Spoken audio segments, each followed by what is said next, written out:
প্রিয় শিক্ষার্থীবৃন্দ, আজ আমরা আল্লাহ তাআলার অশেষ রহমতে দ্বিতীয় পর্বে হাজির হয়েছি। আশা করি সকলে ভালো আছো।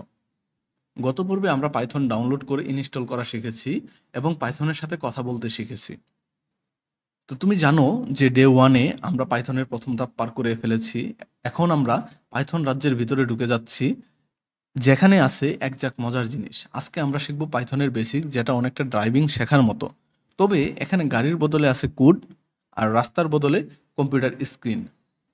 তো একটি উদাহরণ যদি ধরো তুমি, যে তোমার হাতে কিছু জাদুর বক্স আছে।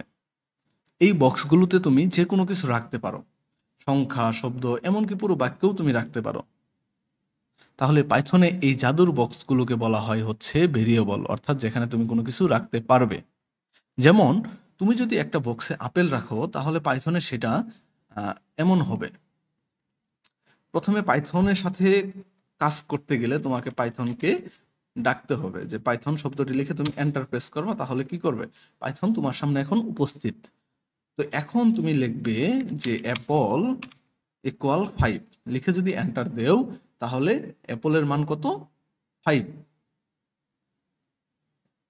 এখন তুমি হচ্ছে পাইথনকে বললা যে পাইথন, তুমি আমার এই জাদুর বক্স অ্যাপলটিতে কয়টি আপেল আছে সেটি তুমি আমাকে দেখাও। তো তখন পাইথন কি করবে, যে প্রিন্ট মেথড ব্যবহার করে এখানে যে তুমি যে জাদুর বক্সের নামটি লিখছো বা ভেরিয়েবলের নামটি লিখছো, সেটাকে লিখে তুমি এন্টার প্রেস করবে। তাহলে তোমাকে দেখাবে যে এই জাদুর বক্সে কয়টি তোমার আপেল আছে। তো এখন পাইথনের ভেরিয়েবল বা জাদুর বক্সের ভিতরে তুমি বিভিন্ন জিনিস রাখতে পারো, কিছুক্ষণ আগে যেটা বলা হয়েছে, সংখ্যা, শব্দ, এমনকি পুরো বাক্য। তো তুমি চাইতেছো যে একটি নাম লিখবা, যে নেম। তো নেমের ভিতরে তুমি রাখলা যে রাকিব, লিখে যদি এখন এন্টার দাও এবং পাইথনকে যদি তুমি বলো যে তুমি নামে জাদু বক্সে, নামে জাদুর বক্সে কি আছে সেটা তুমি আমাকে দেখাও, তাহলে পাইথন প্রিন্ট মেথড ব্যবহার করে তোমাকে কি করবে, রাকিব যে ভ্যালুটি আছে সেটি কিন্তু দেখাবে। সেম একইভাবে কিন্তু তুমি বাক্যও লিখতে পারো। তো তুমি যদি লেখো যে sentence, my name is Rakib, লিখে তুমি এন্টার দিলা এবং একইভাবে তুমি পাইথনকে ডাক দিলা যে সেন্টেন্সের ভিতরে কি আছে তুমি আমাকে সেটি দেখাও। তাহলে সে কিন্তু দেখাচ্ছে যে মাই নেম ইজ রাকিব। তো এখন দেখো মজার জিনিস, আসলে জাদুর বক্সের কাজটা কি। এখন তুমি এইখান থেকে যে কোনো একটিকে কল করবে। এখন ধরো তুমি এখন আপেলটিকে কল করবে, যে আপেলে কয়টি আপেল আছে। তুমি সেই ক্ষেত্রে আবার প্রিন্ট ব্যবহার করবে, প্রিন্ট ব্যবহার করে অ্যাপল লিখবে, অর্থাৎ অ্যাপলে কয়টি আছে সেটি কিন্তু তোমাকে দেখাচ্ছে। অর্থাৎ জাদুর বক্স বা ভেরিয়েবল হচ্ছে কিন্তু এক ধরনের মেমোরির মতো তোমার কাজ করতেছে। অর্থাৎ তুমি এখানে যা কিছু রাখতেছো সে স্মরণ করে রাখতেছে এবং পরবর্তীতে তুমি সেই জাদুর বক্সটিকে যখন তুমি ডাকতেছো, তখন সেটির ভিতরে কি আছে তুমি তা কি করতে পারতেছো, দেখতে পারতেছো। তো জাদুর বক্সের ভিতরে যদি তুমি কোনো সংখ্যা লেখো, তাহলে হচ্ছে ডাবল কোটেশন বা সিঙ্গেল কোটেশন দেওয়ার প্রয়োজন নেই। আর যদি তুমি কোনো শব্দ, লেটার বা অক্ষর বা কোনো সিম্বল, সংখ্যা ব্যতীত আর অন্য কিছু লিখো, সেই ক্ষেত্রে কিন্তু তোমাকে যে জিনিসটি করতে হবে, যে সিঙ্গেল কোটেশন বা ডাবল কোটেশনের ভিতরে তোমাকে কি করতে হবে, সেই ভেরিয়েবলটি লিখতে হবে, ভ্যালুটি লিখতে হবে। এখন আরেকটি বিষয় তুমি লক্ষ্য করো, এখন তোমার আপেল আছে হচ্ছে এখানে 5টা। তুমি এখন করবা যে মোর অ্যাপল নামে আরেকটা ভেরিয়েবল বানাবে, এইটার ভিতরে তোমার যে আগের আপেল, যে জাদুর বক্স বা ভেরিয়েবলে যে কয়টি আপেল আছে তার সাথে আরো 3টি যোগ করবে। তো সেই জন্য তোমাকে অ্যাপল সাথে আগের যে জাদুর বক্স সেটিকে তুমি ডাকবে এবং সেটার সাথে প্লাস সিম্বল দিয়ে 3 দিয়ে যোগ করে দিবে। তাহলে মোর অ্যাপল, এই মোর অ্যাপল জাদুর বক্সেতে কয়টা থাকবে, অ্যাপলের 5টি এবং হচ্ছে পরবর্তীতে যোগ করবে আরো 3টি। তো এখন যদি তুমি প্রিন্ট করে যদি মোর অ্যাপল যদি লিখো, তাহলে তোমার এখন ভ্যালু হচ্ছে 8। আর যদি তুমি লেখো যে প্রিন্ট অ্যাপল, তাহলে কিন্তু ভ্যালু আছে তোমার 5।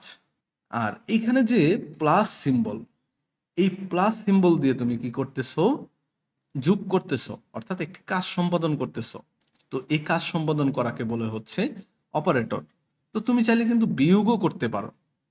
বিয়োগের জন্য মাইনাস সিম্বল ব্যবহার করবে, ভাগের জন্য তুমি হচ্ছে স্ল্যাশ সিম্বল ব্যবহার করবে, মডুলাসের জন্য হচ্ছে বা ভাগশেষ বের করার জন্য তুমি পার্সেন্টেজ সিম্বল তুমি ব্যবহার করতে পারো।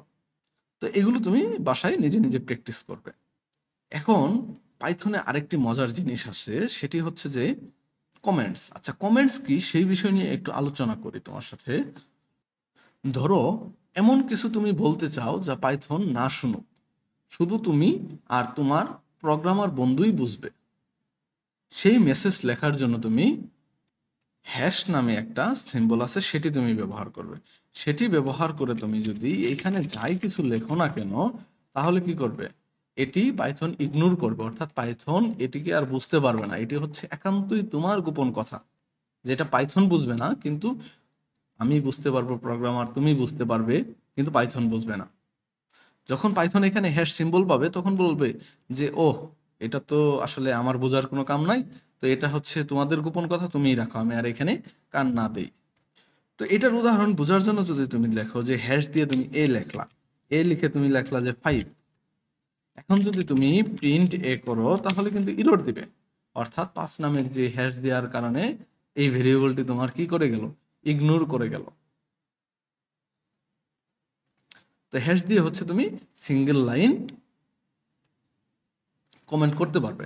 এখন বিষয়টি হচ্ছে যে তোমার ধরো গোপন কথা অনেক বড়, 2-3 লাইনে হচ্ছে, সেই ক্ষেত্রে তুমি কি করবে, সেই ক্ষেত্রে তুমি 3টে কোটেশন দিবে, দিয়ে হচ্ছে কন্ট্রোল শিফট এন্টার প্রেস করবে। তো এইখানে তুমি যাই খুশি তাই লেখো, লেখার পরে আবার লেখলা, তো লেখার পরে সর্বশেষ যায় তুমি দিবা যে হচ্ছে আবার 3টা ডাবল কোটেশন দিয়ে এন্টার প্রেস করবা। তাহলে এখন কি করবে, তোমার হচ্ছে পাইথন এই 3টি লাইনই এখনো সে ইগনোর করবে, অর্থাৎ এখনো সে বুঝে নিবে যে এটি হচ্ছে পাইথনের ভাষা না।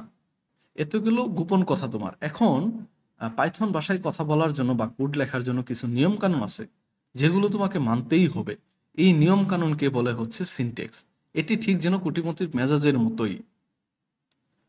তো এটা কেমন, যেমন হচ্ছে তুমি লেখলা যে এ, এর ভিতরে তুমি রাখলা হচ্ছে 5, এবং তুমি আরেকটা বড় হাতের এ লিখলা, এটার ভিতরে লিখলা যে তুমি 12। এখন যদি তুমি প্রিন্ট করো এ, তাহলে কত দেখবে 5। এ এবং ছোট হাতের এ এবং বড় হাতের এ দুটি একই অর্থ প্রকাশ করতেছে, কিন্তু দুটি হচ্ছে ছোট আর বড় হওয়ার কারণে তাদের কি ভ্যালুগুলো তুমি আলাদা করে অ্যাসাইন করতে পারবে।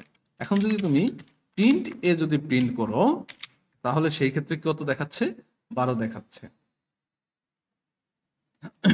অর্থাৎ এই বিষয়টাকে বলা হচ্ছে কেস সেন্সিটিভ, অর্থাৎ যখন তুমি ভেরিয়েবলের নাম লিখবে তখন হচ্ছে ছোট হাতের বড় হাতের দুটি আলাদা আলাদা বিষয়। তো লেখার সময় তুমি একটু সতর্ক থাকবে যে কিভাবে তুমি ভেরিয়েবলগুলো লিখবে। আরেকটি বিষয় সেটি হচ্ছে যে লাইন ব্রেক, অর্থাৎ 2টি লাইনে তুমি একটা স্টেটমেন্টই লিখবে। যেমন তুমি যে লেখছো যে 22 যোগ 22 যোগ 22, বা আবার তুমি লেখলা যে যোগ 22, তাহলে এইভাবে যদি আস্তে আস্তে আস্তে আস্তে যে সম্পূর্ণ ঘর যদি পূরণ হয়ে যায়, এখন তুমি চাইতেছো যে এই বিষয়টা তুমি নিচের লাইনে আবার যোগ করবে।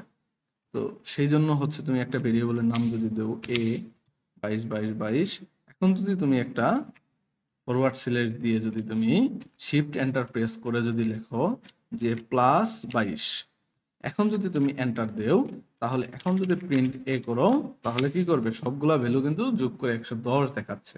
অর্থাৎ ফরওয়ার্ড স্ল্যাশটি তুমি ব্যবহার করে কি করতে পারবে, যে তুমি মাল্টি লাইন স্টেটমেন্ট লিখতে পারবে। অর্থাৎ মাল্টি লাইন, একাধিক লাইনে একটা স্টেটমেন্টই এর দ্বারা প্রকাশ করবে। তো এটি হচ্ছে আরেকটি নিয়ম। তো এই বিষয়গুলো আপাতত খেয়াল রাখো, পরবর্তীতে আমরা কাজ করতে করতে আরো অনেক বিষয়ই শিখব। তো আমরা এই পর্বে কি শিখলাম, যে পাইথনের সিনট্যাক্স আর কমেন্টস ঠিক যেন কোডের রাজ্য। যদি তুমি সঠিকভাবে নিয়ম মেনে কোড লেখো, তাহলে পাইথন তোমার বন্ধু হয়ে কাজ করবে। আর কমেন্টস হলো সেই গোপন বার্তা যা পাইথনের কাছে নয়, বরং তোমার নিজের জন্য। ধন্যবাদ, দেখা হবে পরবর্তী পর্বে। যদি এই ভিডিওটি থেকে যদি উপকৃত হন, তাহলে অবশ্যই চ্যানেলটিকে সাবস্ক্রাইব করুন এবং বেল আইকনে ক্লিক করে পাশে থাকুন। ধন্যবাদ। আসসালামু আলাইকুম। দেখা হবে পরবর্তী ভিডিওতে।